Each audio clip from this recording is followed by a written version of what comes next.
O livro de Atos chega ao seu ápice com os capítulos 19 a 28. Aqui vemos Paulo levando o evangelho a novos territórios, enfrentando perseguições, prisões e tempestades, mas nada, absolutamente nada, consegue deter o poder da palavra de Deus.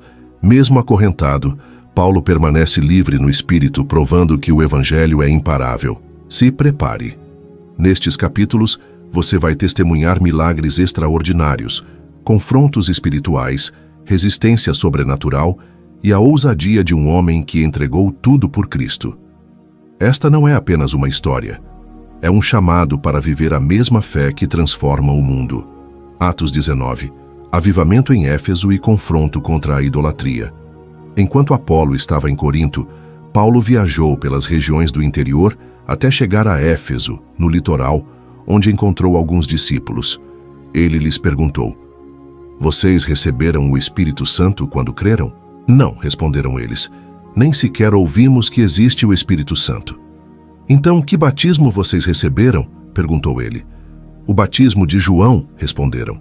Paulo disse: "João batizava com o batismo de arrependimento, dizendo ao povo que cresce naquele que viria depois, isto é, em Jesus." Assim que ouviram isso, foram batizados em nome do Senhor Jesus. Paulo lhes impôs as mãos e o Espírito Santo veio sobre eles, e falaram em línguas e profetizaram. Eram ao todo uns 12 homens. Em seguida, Paulo foi à sinagoga e ali pregou corajosamente durante 3 meses, argumentando de modo convincente sobre o reino de Deus. Mas alguns deles se mostraram endurecidos, rejeitaram a mensagem e falaram publicamente contra o caminho.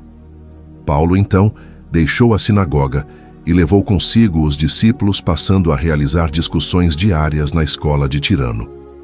Isso continuou durante os 2 anos seguintes, e gente de toda a província da Ásia, tanto judeus como gregos, ouviu a palavra do Senhor. Deus concedeu a Paulo o poder de realizar milagres extraordinários. Quando lenços ou aventais usados por ele eram colocados sobre enfermos, estes eram curados de suas doenças e deles saíam espíritos malignos. Alguns judeus viajavam pelas cidades expulsando espíritos malignos. Tentavam usar o nome do Senhor Jesus, dizendo: "Ordeno que saia em nome de Jesus a quem Paulo anuncia." Os homens que faziam isso eram os 7 filhos de Seva, um dos principais sacerdotes. Certa ocasião, o espírito maligno respondeu: "Eu conheço Jesus e conheço Paulo, mas quem são vocês?" O homem possuído pelo espírito maligno saltou em cima deles e os atacou com tanta violência que fugiram da casa, despidos e feridos. A notícia do ocorrido se espalhou rapidamente por toda a cidade de Éfeso, tanto entre judeus como entre gregos, e sobre eles veio um temor reverente, e o nome do Senhor Jesus era engrandecido. Muitos dos que creram confessaram suas obras pecaminosas. Vários deles, que haviam praticado feitiçaria, trouxeram seus livros de encantamentos e os queimaram publicamente. O valor dos livros totalizou 50.000 moedas de prata. Assim, a mensagem a respeito do Senhor se espalhou amplamente e teve efeito poderoso. Depois disso, Paulo se sentiu impelido pelo Espírito a passar pela Macedônia e a Acaia, antes de ir a Jerusalém. "E de lá, devo prosseguir para Roma", disse ele. Então, enviou adiante dele à Macedônia 2 assistentes, Timóteo e Erasto, e permaneceu um pouco mais na província da Ásia. Por essa época, houve enorme tumulto em Éfeso por causa do caminho. Começou com Demétrio, ourives, que fabricava modelos de prata do templo da deusa grega Ártemis e que empregava muitos artífices. Ele os reuniu a outros que trabalhavam em ofícios semelhantes e disse: "Senhores, vocês sabem que nossa prosperidade vem deste empreendimento, mas como vocês viram e ouviram, esse sujeito, Paulo, convenceu muita gente de que deuses feitos por mãos humanas não são deuses de verdade.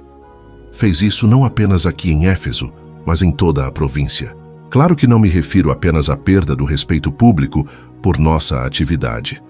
Também me preocupa que o templo da grande deusa Ártemis perca sua influência e que esta deusa magnífica, adorada em toda a província da Ásia e ao redor do mundo, seja destituída de seu grande prestígio.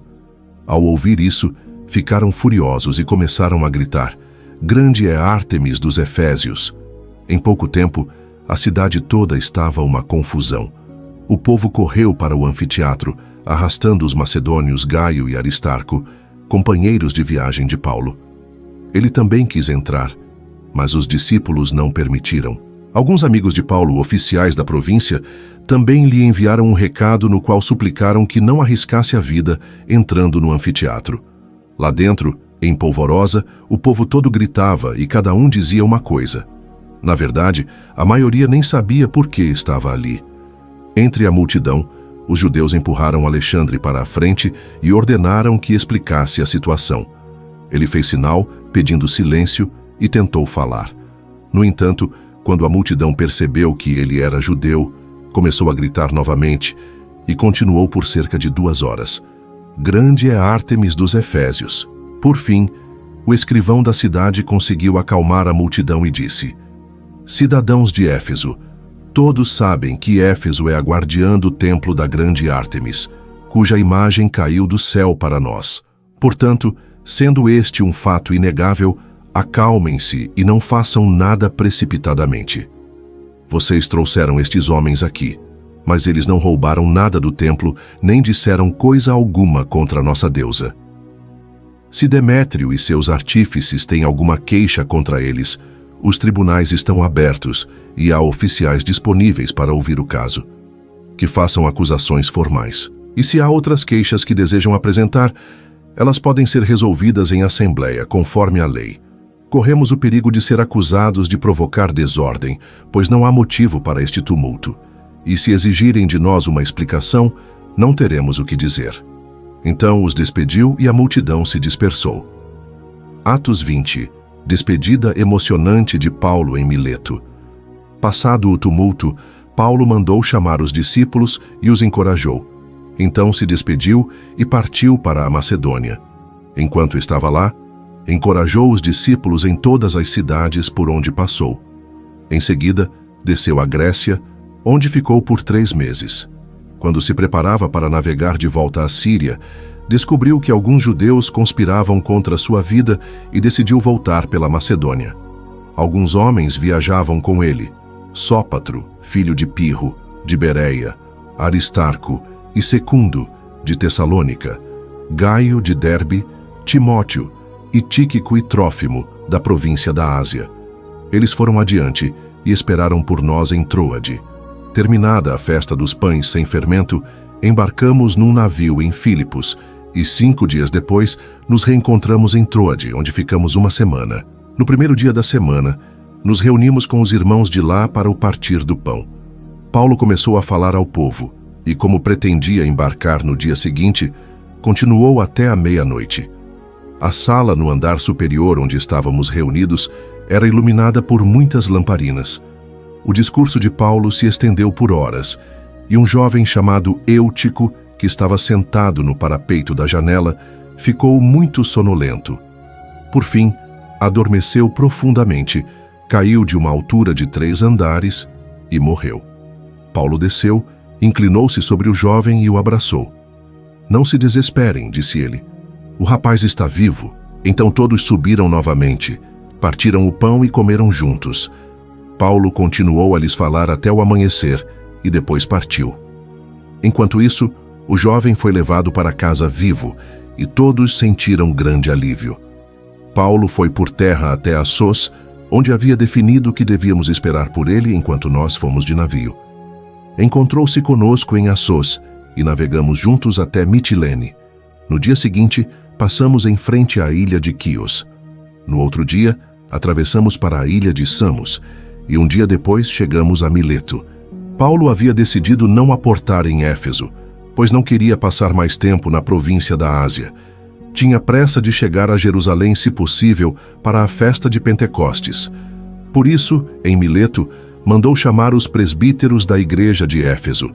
Quando chegaram, ele lhes disse: "Vocês sabem que, desde o dia em que pisei na província da Ásia até agora, fiz o trabalho do Senhor humildemente e com muitas lágrimas. Suportei as provações decorrentes das intrigas dos judeus e jamais deixei de dizer a vocês o que precisavam ouvir, seja publicamente, seja em seus lares. Anunciei uma única mensagem tanto para judeus como para gregos. É necessário que se arrependam, se voltem para Deus e tenham fé em nosso Senhor Jesus. Agora, impelido pelo Espírito, vou a Jerusalém. Não sei o que me espera ali, senão que o Espírito Santo me diz em todas as cidades que tenho pela frente prisão e sofrimento. Mas minha vida não vale coisa alguma para mim, a menos que eu a use para completar minha carreira e a missão que me foi confiada pelo Senhor Jesus, dar testemunho das boas novas da graça de Deus. Agora sei que nenhum de vocês a quem anunciei o reino me verá outra vez. Por isso declaro hoje que se alguém se perder, não será por minha culpa, pois não deixei de anunciar tudo o que Deus quer que vocês saibam. Portanto, cuidem de si mesmos e do rebanho sobre o qual o Espírito Santo os colocou como bispos, a fim de pastorearem sua igreja, comprada com seu próprio sangue. Sei que depois de minha partida surgirão em seu meio falsos mestres, lobos ferozes que não pouparão o rebanho. Até mesmo entre vocês se levantarão homens que distorcerão a verdade, a fim de conquistar seguidores. Portanto, vigiem. Lembrem-se dos 3 anos que estive com vocês, de como dia e noite nunca deixei de aconselhar com lágrimas cada um de vocês. E agora eu os entrego a Deus e a mensagem de sua graça, que pode edificá-los e dar-lhes uma herança, junto com todos que ele separou para si. Jamais cobicei a prata, o ouro ou as roupas de alguém. Vocês sabem que estas minhas mãos trabalharam para prover as minhas necessidades e as dos que estavam comigo. Fui exemplo constante de como podemos, com trabalho árduo, ajudar os necessitados, lembrando as palavras do Senhor Jesus: a bênção maior em dar que em receber. Quando Paulo terminou de falar, ajoelhou-se e orou com eles. Todos choraram muito enquanto se despediam dele, com abraços e beijos. O que mais os entristeceu foi ele ter dito que nunca mais o veriam. Então eles o acompanharam até o navio. Atos 21. Paulo é preso em Jerusalém. Depois de nos despedirmos, navegamos em direção à ilha de Cós. No dia seguinte chegamos a Rhodes e então a Pátara. Ali embarcamos num navio que partia para a Fenícia. Avistamos a ilha de Chipre, passamos por ela à nossa esquerda e aportamos em Tiro, na Síria, onde o navio deixaria sua carga.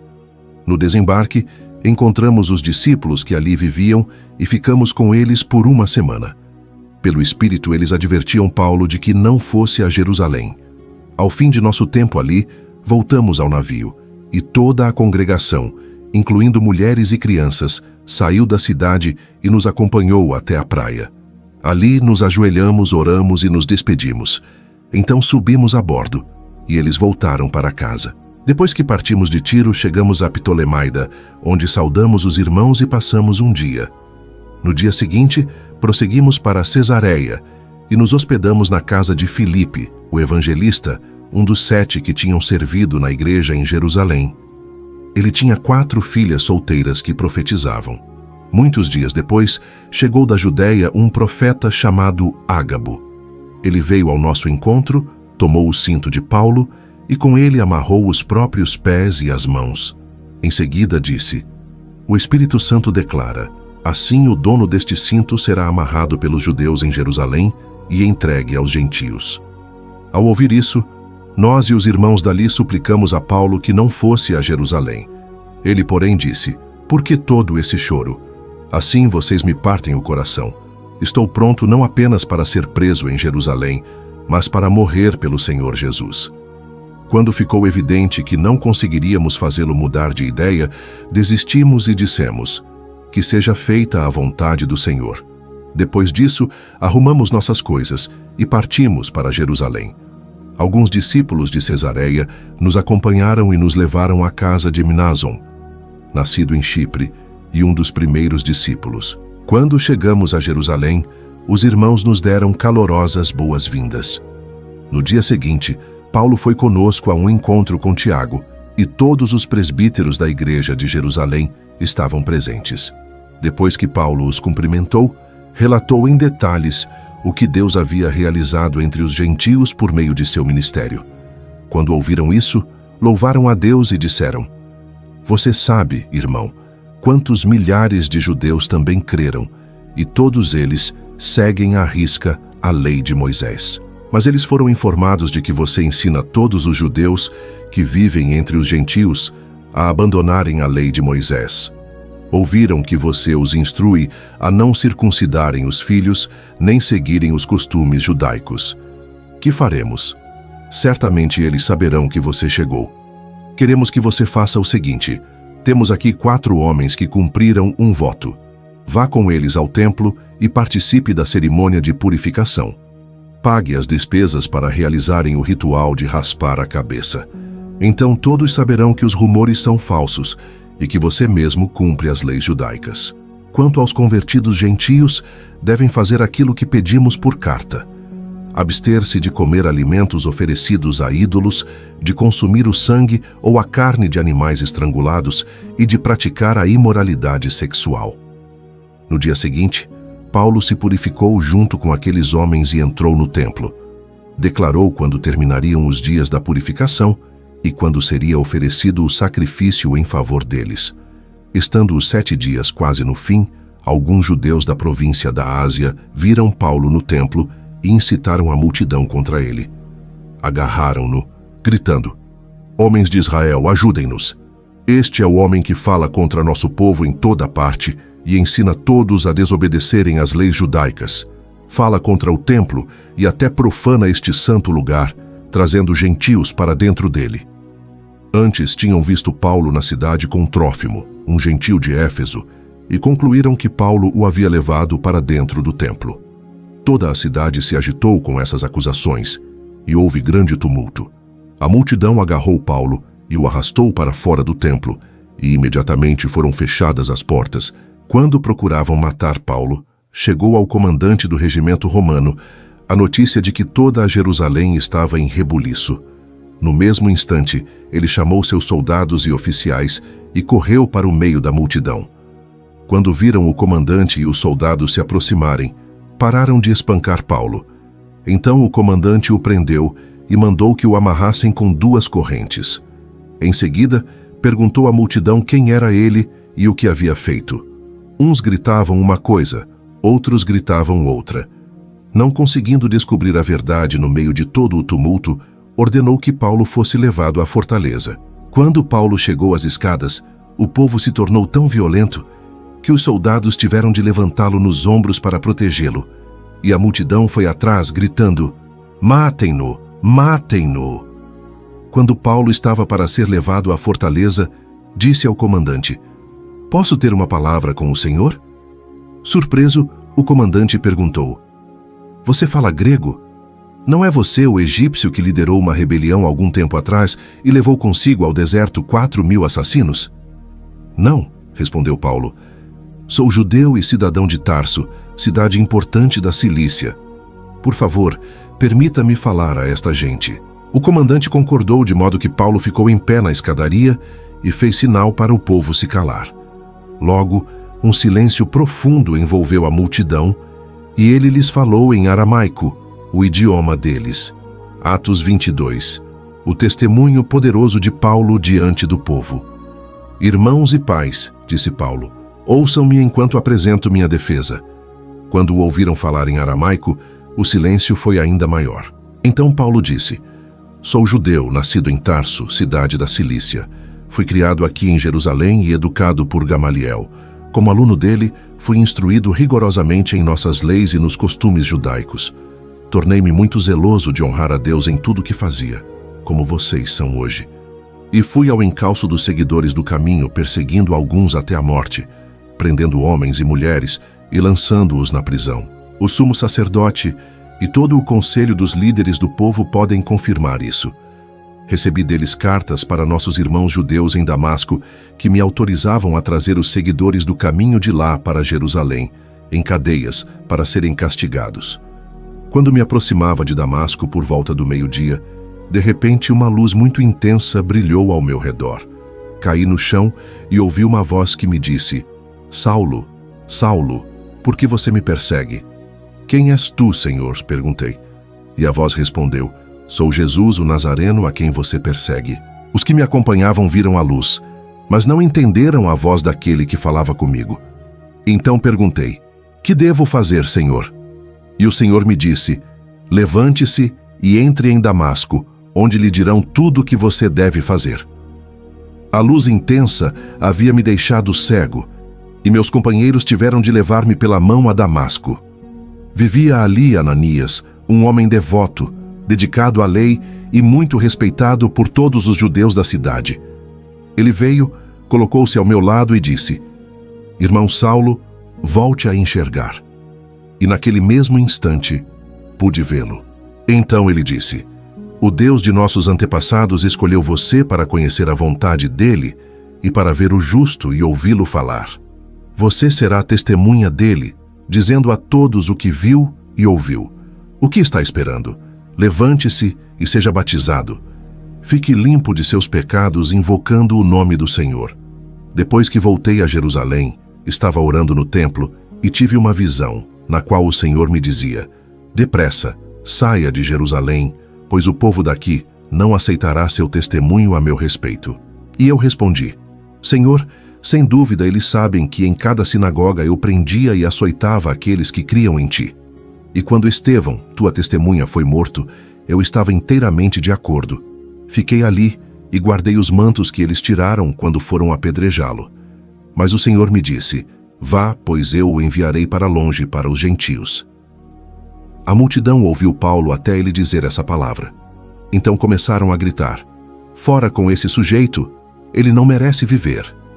Gritavam, arrancavam seus mantos e jogavam poeira para o alto.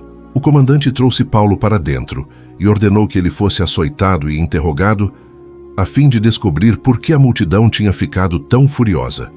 Quando amarravam Paulo para açoitá-lo, ele disse ao oficial que estava ali: "A lei permite açoitar um cidadão romano sem que ele tenha sido julgado?" Ao ouvir isso, o oficial foi ao comandante e perguntou: "O que o senhor está fazendo?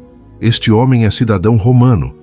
O comandante perguntou a Paulo: "Diga-me, você é cidadão romano?" Ele respondeu: "Sim, eu sou." "Eu também", disse o comandante, "e paguei caro por minha cidadania." Paulo respondeu: "Mas eu sou cidadão de nascimento." Quando os soldados que estavam prestes a interrogar Paulo ouviram que ele era cidadão romano, retiraram-se de imediato. Até mesmo o comandante ficou com medo ao saber que Paulo era cidadão romano, pois tinha mandado amarrá-lo. No dia seguinte, o comandante ordenou que os principais sacerdotes se reunissem com o conselho dos líderes do povo. Queria descobrir exatamente qual era o problema. Por isso, soltou Paulo e mandou que o trouxessem diante deles.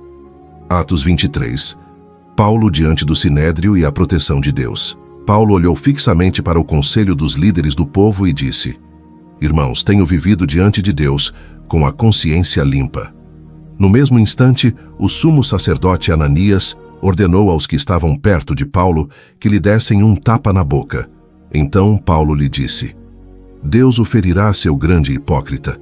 Que espécie de juiz é o Senhor desrespeitando a lei ao mandar-me agredir dessa forma?"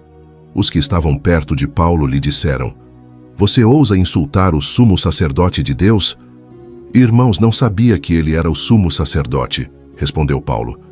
"Pois as Escrituras dizem: não fale mal de suas autoridades." Sabendo Paulo que alguns membros do conselho dos líderes do povo eram saduceus e outros fariseus, gritou: "Irmãos, sou fariseu, como eram meus antepassados, e estou sendo julgado por causa de minha esperança na ressurreição dos mortos."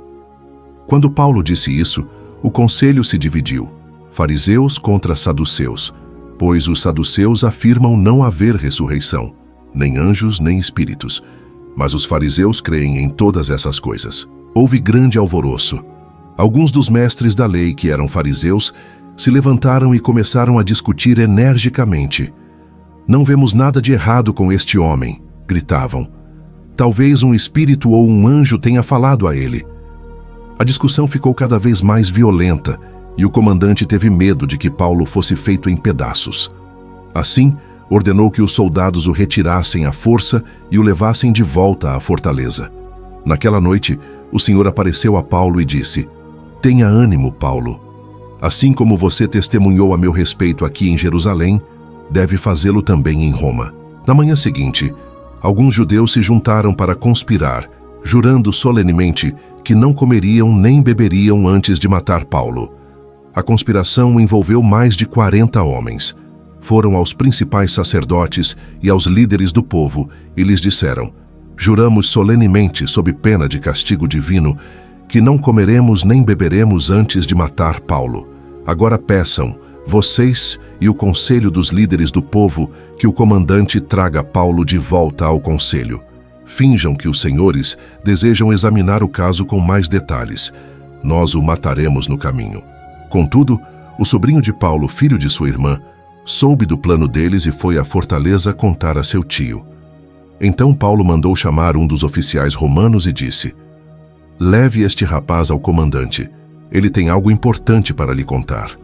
O oficial o levou ao comandante e explicou: "O preso Paulo me chamou e pediu que eu trouxesse ao senhor este rapaz, pois ele tem algo a lhe contar." O comandante tomou o rapaz pela mão e o levou à parte. "O que você quer me dizer?" perguntou. O sobrinho de Paulo respondeu: "Alguns judeus pedirão que o senhor apresente Paulo diante da reunião do conselho amanhã, fingindo que desejam obter mais informações. Não acredite neles. Há mais de 40 homens emboscados para matar Paulo. Juraram solenemente, sob pena de castigo divino, que não comeriam nem beberiam antes de matá-lo. Estão de prontidão, apenas esperando sua permissão." O comandante despediu o rapaz e o advertiu: "Não deixe ninguém saber que você me contou isso." Então o comandante chamou 2 de seus oficiais e ordenou: "Preparem 200 soldados para partir a Cesareia hoje às 9 da noite. Levem também 200 lanceiros e 70 soldados a cavalo. Providenciem um cavalo para Paulo e levem-no em segurança ao governador Félix." Em seguida, escreveu a seguinte carta ao governador: "De Cláudio Lísias, ao excelentíssimo governador Félix. Saudações. Este homem foi capturado por alguns judeus que estavam prestes a matá-lo quando cheguei com meus soldados.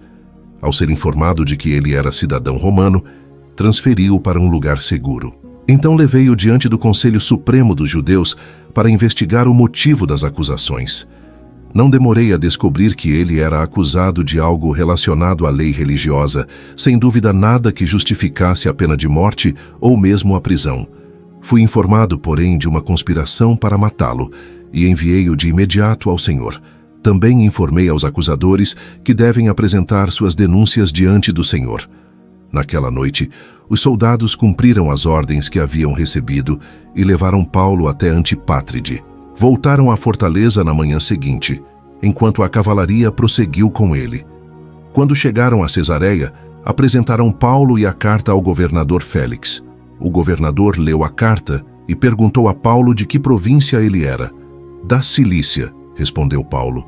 "Ouvirei seu caso pessoalmente quando seus acusadores chegarem", disse o governador. Em seguida, ordenou que Paulo fosse mantido na prisão do palácio que Herodes havia construído. Atos 24. Julgamento de Paulo diante de Félix. 5 dias depois, o sumo sacerdote Ananias chegou com alguns dos líderes do povo e um advogado chamado Tértulo para exporem ao governador sua causa contra Paulo. Quando Paulo foi chamado, Tértulo apresentou as acusações. "Excelentíssimo Félix, o Senhor tem proporcionado a nós judeus um longo período de paz e, com perspicácia, tem realizado reformas que muito nos beneficiam. Por todas essas coisas, nós lhe somos extremamente gratos. Contudo, não desejo tomar seu tempo. Por isso, peço sua atenção apenas por um momento. Constatamos que este homem é um perturbador, que vive causando tumultos entre os judeus de todo o mundo. É o principal líder da seita conhecida como os Nazarenos. Quando o prendemos, estava tentando profanar o templo. Nós queríamos julgá-lo de acordo com nossa lei, mas Lísias, o comandante do regimento, usou de força e o tirou de nossas mãos, e ordenou a nós, os acusadores, que nos apresentássemos perante o Senhor. Nossas acusações poderão ser confirmadas quando o Senhor interrogar Paulo pessoalmente." Os outros judeus concordaram e declararam ser verdadeiro o que Tértulo tinha dito. Quando Paulo recebeu um sinal do governador para falar, disse: Sei que o Senhor tem julgado questões dos judeus há muitos anos, e, portanto, apresento-lhe minha defesa de bom grado. O Senhor poderá verificar com facilidade que cheguei a Jerusalém não mais que 12 dias atrás para adorar no templo.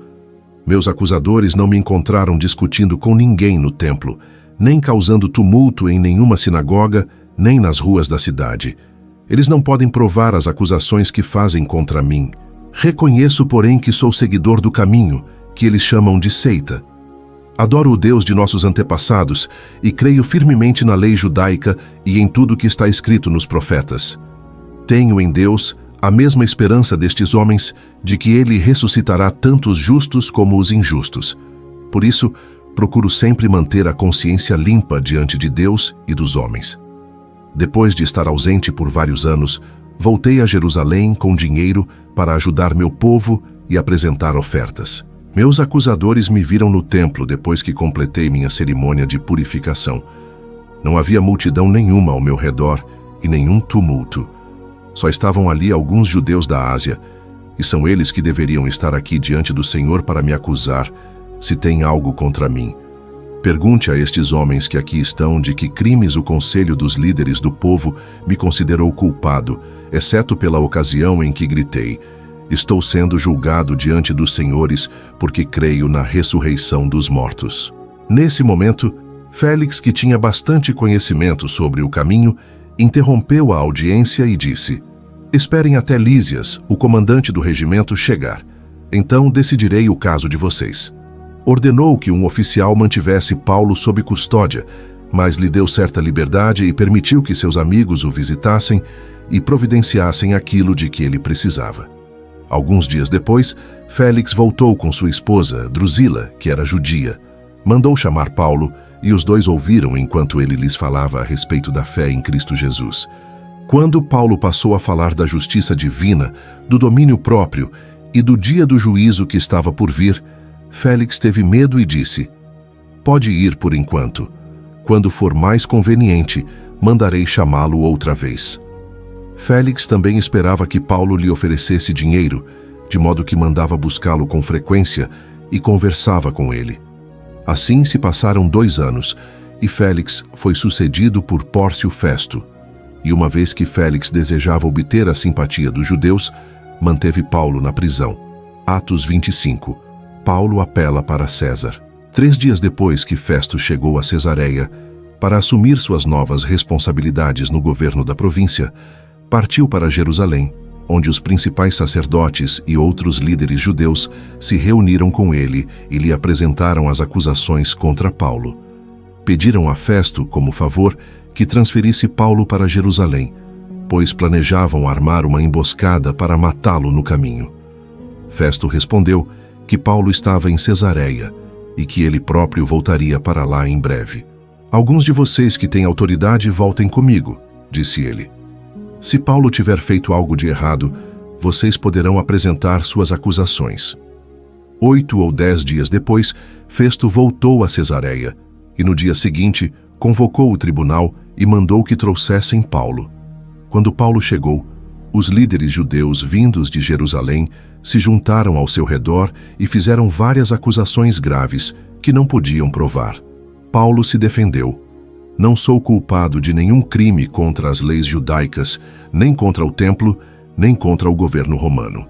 Então Festo, querendo agradar aos judeus, perguntou: Você está disposto a ir a Jerusalém e ali ser julgado diante de mim? Paulo respondeu: Este é um tribunal oficial romano, portanto devo ser julgado aqui mesmo. O Senhor sabe muito bem que não fiz nenhum mal aos judeus. Se fiz algo para merecer a pena de morte, não me recuso a morrer. Mas, se sou inocente, ninguém tem o direito de me entregar a estes homens. Eu apelo para César. Festo consultou seus conselheiros e, por fim, respondeu: Muito bem, você apelou para César, então irá para César. Alguns dias depois, o rei Agripa chegou com sua irmã Berenice para visitar Festo. Durante a estada deles, que durou vários dias, Festo discutiu o caso de Paulo com o rei. Tenho aqui um prisioneiro que Félix deixou para mim, disse ele. Quando estive em Jerusalém, os principais sacerdotes e líderes judeus apresentaram acusações contra ele e pediram que eu o condenasse. Eu lhes disse que a lei romana não condena ninguém sem julgamento. O acusado deve ter a oportunidade de confrontar seus acusadores e se defender. Quando eles vieram aqui para o julgamento, não me demorei. Convoquei o tribunal logo no dia seguinte e mandei chamar Paulo. Os judeus, porém, não o acusaram de nenhum dos crimes que eu esperava. Ao contrário, era algo relacionado à sua religião e a um morto chamado Jesus, que Paulo insiste que está vivo. Sem saber como investigar essas questões, perguntei a Paulo se estava disposto a ir a Jerusalém e ali ser julgado por essas acusações, mas ele apelou ao imperador para que julgue seu caso. Por isso, ordenei que fosse mantido sob custódia, até eu tomar as providências necessárias para enviá-lo a César. Então, Agripa disse a Festo: "Gostaria de ouvir esse homem pessoalmente." E Festo respondeu: "Amanhã poderá ouvi-lo." No dia seguinte, Agripa e Berenice chegaram à sala de audiência com grande pompa, acompanhados de oficiais militares e homens importantes da cidade. Festo mandou trazer Paulo e, em seguida, disse: "Rei Agripa e demais presentes, este é o homem cuja morte é exigida pelos judeus tanto daqui como de Jerusalém. Em minha opinião, ele não fez coisa alguma para merecer a morte. Contudo, uma vez que apelou ao imperador para que julgue seu caso, decidi enviá-lo a Roma. Não sei, porém, o que escrever ao imperador, pois não há nenhuma acusação clara contra ele. Por isso, eu o trouxe hoje diante dos senhores, especialmente do rei Agripa, para que, depois de o interrogarmos, eu tenha algo para escrever. Pois não faz sentido enviar um prisioneiro ao imperador sem especificar as acusações contra ele." Atos 26, testemunho de Paulo diante do rei Agripa. Então, Agripa disse a Paulo: "Você pode falar em sua defesa." Paulo fez um sinal com a mão e começou sua defesa. "Rei Agripa, considero-me feliz de ter hoje a oportunidade de lhe apresentar minha defesa contra todas as acusações feitas pelos líderes judeus, pois sei que conhece bem todos os costumes e controvérsias dos judeus. Portanto, peço que me ouça com paciência. Como os líderes judeus sabem muito bem, recebi educação judaica completa desde a infância entre meu povo e depois em Jerusalém. Também sabem, e talvez estejam dispostos a confirmar, que vivi como fariseu, a seita mais rígida de nossa religião. Agora estou sendo julgado por causa de minha esperança, no cumprimento da promessa feita por Deus a nossos antepassados. De fato, é por isso que as 12 tribos de Israel adoram a Deus fervorosamente dia e noite, e compartilham da mesma esperança que eu. E, no entanto, ó rei, acusam-me por causa dessa esperança, porque lhes parece tão incrível que Deus ressuscite os mortos. Eu costumava pensar que era minha obrigação empenhar-me em me opor ao nome de Jesus, o Nazareno. Foi exatamente o que fiz em Jerusalém. Com autorização dos principais sacerdotes, fui responsável pela prisão de muitos dentre o povo santo. E eu votava contra eles quando eram condenados à morte. Muitas vezes, providenciei que fossem castigados nas sinagogas, a fim de obrigá-los a blasfemar. Eu me opunha a eles com tanta violência que os perseguia até em cidades estrangeiras. Certo dia, numa dessas missões, dirigia-me a Damasco, autorizado e incumbido pelos principais sacerdotes. Por volta do meio-dia, ó rei, ainda a caminho, uma luz do céu, mais intensa que o sol, brilhou sobre mim e meus companheiros. Todos nós caímos no chão, e eu ouvi uma voz que me dizia em aramaico: "Saulo, Saulo, por que você me persegue? Não adianta lutar contra a minha vontade." "Quem és tu, Senhor?" perguntei, e o Senhor respondeu: "Sou Jesus, a quem você persegue. Agora levante-se, pois eu apareci para nomeá-lo meu servo e minha testemunha. Conte o que viu e o que eu lhe mostrarei no futuro, e eu o livrarei tanto de seu povo como dos gentios. Sim, eu o envio aos gentios para abrir os olhos deles, a fim de que se voltem das trevas para a luz e do poder de Satanás para Deus. Então receberão o perdão dos pecados e a herança entre o povo de Deus, separado pela fé em mim." Portanto, rei Agripa, obedeci à visão celestial. Anunciei a mensagem primeiro em Damasco, depois em Jerusalém e em toda a Judéia, e também aos gentios, dizendo que todos devem arrepender-se, voltar-se para Deus e mostrar por meio de suas boas obras que mudaram de rumo. Alguns judeus me prenderam no templo por anunciar essa mensagem e tentaram me matar. Mas Deus tem me protegido até este momento, para que eu dê testemunho a todos, dos mais simples até os mais importantes. Não ensino nada além daquilo que os profetas e Moisés disseram que haveria de acontecer, que o Cristo sofreria e seria o primeiro a ressuscitar dos mortos. E desse modo, anunciaria a luz de Deus tanto aos judeus como aos gentios. De repente, Festo gritou: Paulo, você está louco! O excesso de estudo o fez perder o juízo. Mas Paulo respondeu: Não estou louco, excelentíssimo Festo. Digo a mais sensata verdade, e o rei Agripa sabe dessas coisas. Expresso-me com ousadia porque tenho certeza de que esses acontecimentos são todos de conhecimento dele, pois não se passaram em algum canto escondido. Rei Agripa, o senhor crê nos profetas? Eu sei que sim. Então Agripa o interrompeu. Você acredita que pode me convencer a tornar-me cristão em tão pouco tempo? Paulo respondeu: Em pouco ou em muito tempo, peço a Deus que tanto o Senhor como os demais aqui presentes se tornem como eu, exceto por estas correntes. Então o rei, o governador, Berenice e todos os outros se levantaram e se retiraram.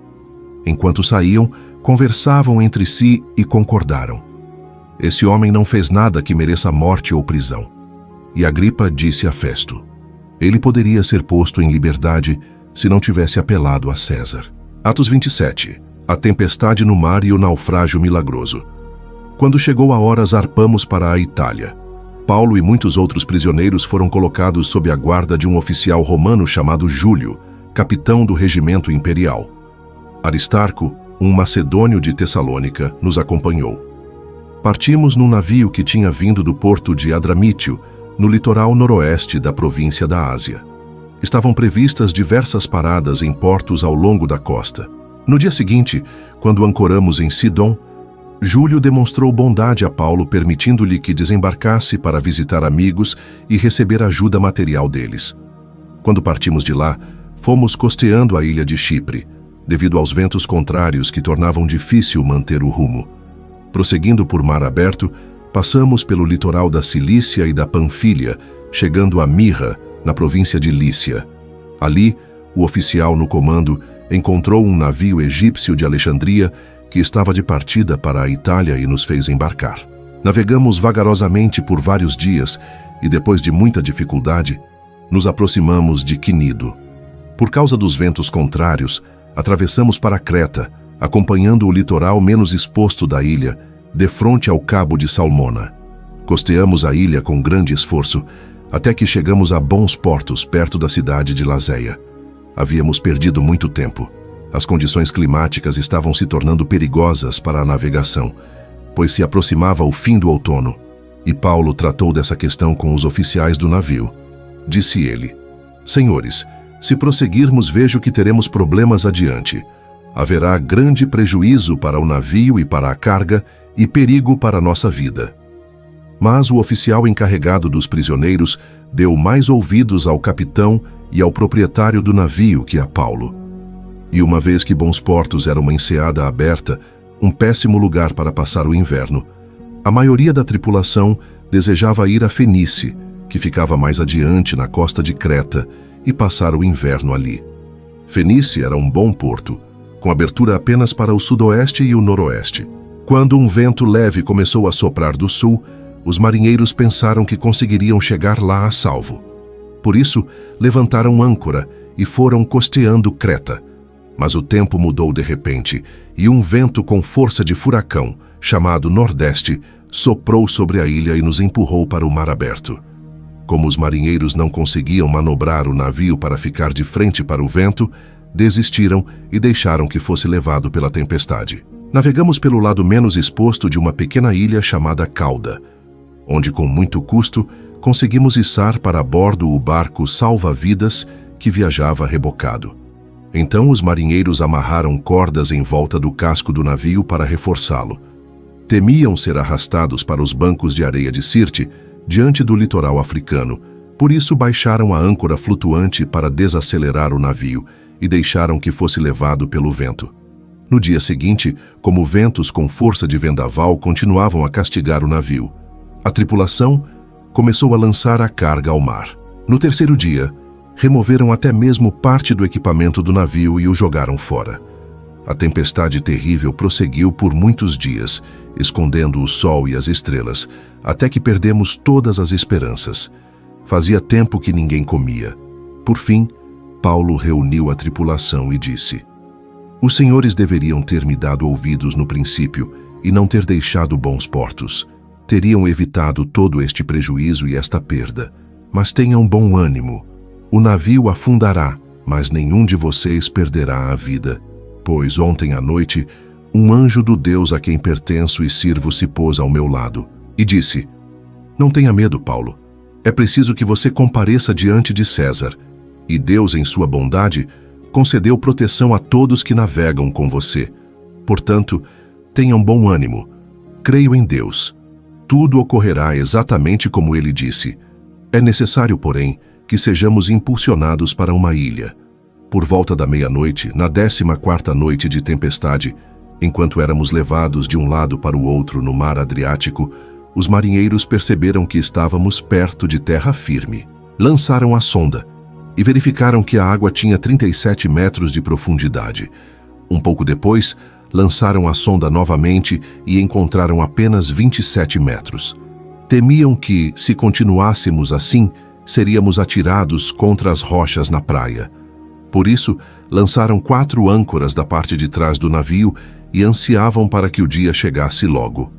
Dando a entender que iriam lançar as âncoras da parte da frente, os marinheiros baixaram o barco salva-vidas, na tentativa de abandonar o navio. Paulo então disse ao oficial no comando e aos soldados: Se os marinheiros não permanecerem a bordo, vocês não conseguirão se salvar. Então, os soldados cortaram as cordas do barco salva-vidas e o deixaram à deriva. Enquanto amanhecia, Paulo insistiu que todos comessem. De tão preocupados vocês não se alimentam há 2 semanas, disse ele. Por favor, comam alguma coisa agora, para seu próprio bem, pois nenhum fio de cabelo de sua cabeça se perderá. Em seguida, tomou um pão, deu graças a Deus na presença de todos, partiu-o em pedaços e comeu. Todos se animaram e começaram a comer. Havia um total de 276 pessoas a bordo.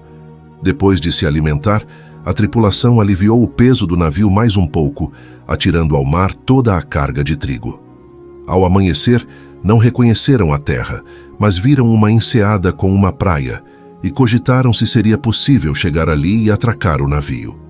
Então cortaram as âncoras e as deixaram no mar. Depois, afrouxaram as cordas que controlavam os lemes, levantaram a vela da frente e foram rumo à praia. Mas o navio foi apanhado entre 2 correntezas contrárias e encalhou antes do esperado. A parte da frente se encravou e ficou imóvel, enquanto a parte de trás, atingida pela força das ondas, começou a se partir. Os soldados queriam matar os prisioneiros para que não nadassem até a praia e depois fugissem. O oficial no comando, porém, desejava poupar a vida de Paulo e não permitiu que executassem seu plano.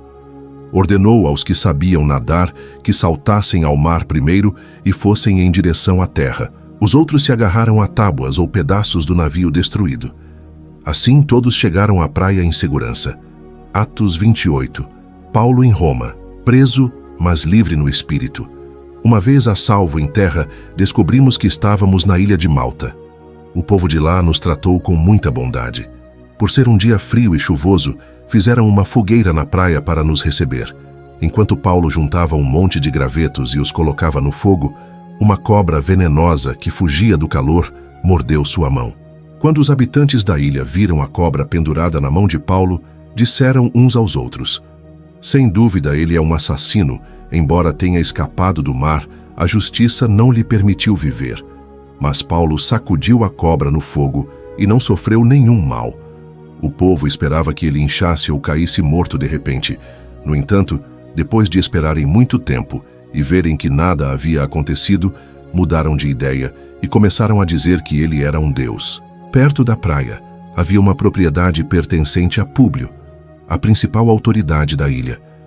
Por 3 dias, ele nos hospedou e nos tratou com bondade. Aconteceu que o pai de Públio estava doente, com febre e disenteria. Paulo entrou, orou por ele e, impondo as mãos sobre sua cabeça, o curou. Então os demais enfermos da ilha vieram e foram curados. Como resultado, fomos cobertos de presentes e honras, e chegada a hora de partirmos, o povo nos forneceu todos os suprimentos necessários à viagem. 3 meses depois do naufrágio, embarcamos em outro navio que havia passado o inverno na ilha. Era um navio alexandrino, que tinha na parte da frente a figura dos deuses gêmeos. Aportamos em Siracusa, onde ficamos 3 dias. Dali, navegamos até Régio. Um dia depois, um vento sul começou a soprar, de modo que no dia seguinte prosseguimos até Puteoli. Ali encontramos alguns irmãos que nos convidaram a passar uma semana com eles. Depois fomos para Roma.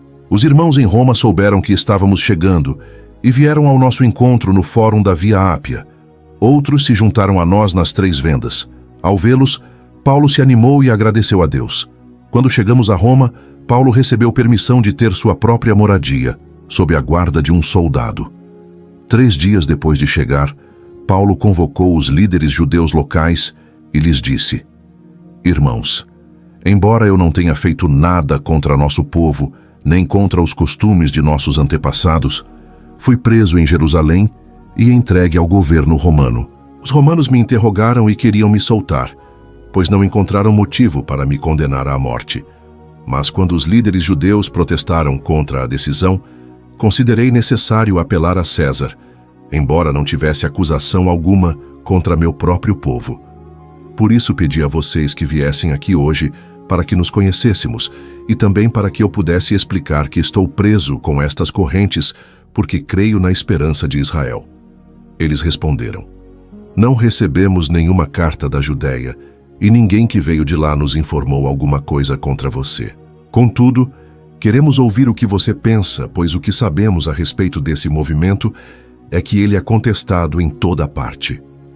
Então marcaram uma data, e nesse dia muita gente foi à casa de Paulo.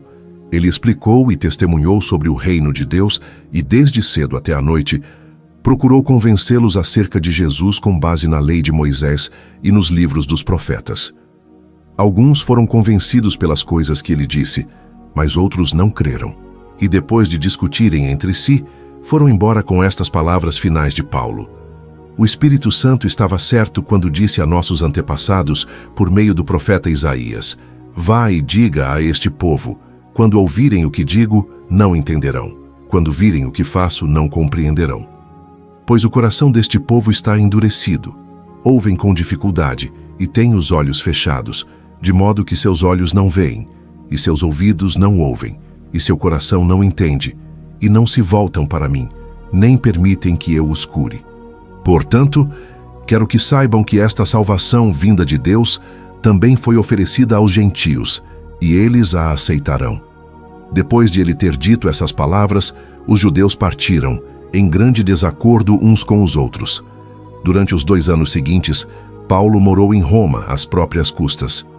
A todos que o visitavam ele recebia, proclamando corajosamente o reino de Deus e ensinando a respeito do Senhor Jesus Cristo sem restrição alguma.